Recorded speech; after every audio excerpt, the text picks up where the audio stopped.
Hi friends, welcome to my channel. ఈరోజు ఏంటంటే స్పెషల్గా పచ్చిపులుసు చేస్తున్నా, అది కూడా నా స్టైల్లో. చూడండి, ఇంట్లో ఏమీ లేనప్పుడు, కూరగాయలు ఇట్లా ఏం లేనప్పుడు ఇట్లా పచ్చిపులుసు చేసుకుని తింటే చాలా బాగుంటుంది. ఎండాకాలంలో చలువ కూడా. వచ్చేసేయండి, నేను పచ్చిపులుసు ఎలా చేయాలో చూపిస్తాను. ఓకే, ముందుగా నేను పెద్ద సైజు నిమ్మకాయ అంతా చింతపండు నానబెట్టుకున్నా.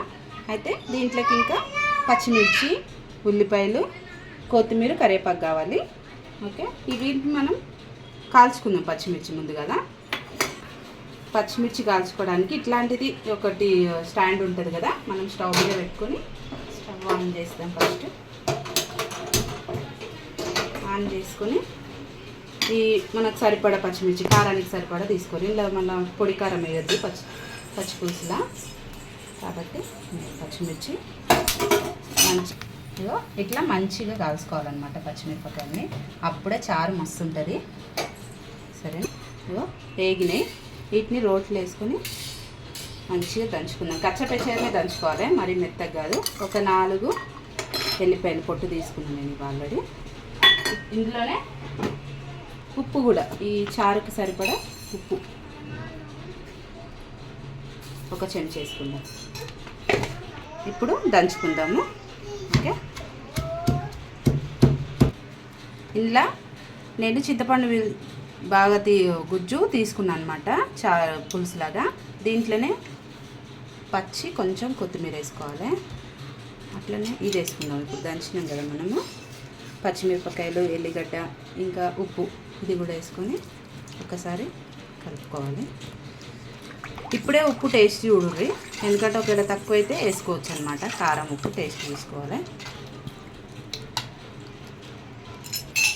ఇందులోనే ఇప్పుడు పెద్ద సైజుగా కట్ చేసుకున్నాం ఉల్లిపాయలు కూడా వేసుకుందాం. వేసేసుకుందాం. నాకు ఇట్లా పొడవుగా పెద్దగా కట్ చేసుకుంటేనే మంచిగా అనిపిస్తుంది చార్ల తిన్నీకి, అందుకోసమని ఇట్లా కట్ చేసుకున్నా. మీకు నచ్చినట్టు కట్ చేసుకోవచ్చు. ఇప్పుడు మనం చార్లకి పోపు పెట్టుకుందాం. పోపు పెట్టుకుందాం. ఇది ఫస్ట్ స్టవ్ ఆన్ చేసుకుని కొంచెం మంట తక్కువ పెట్టుకొని దీంట్లో కొంచెం ఆయిల్ వేసుకుందాం. ఇది వేడైంది, ఇది తొందరగా వేడైపోతుంది.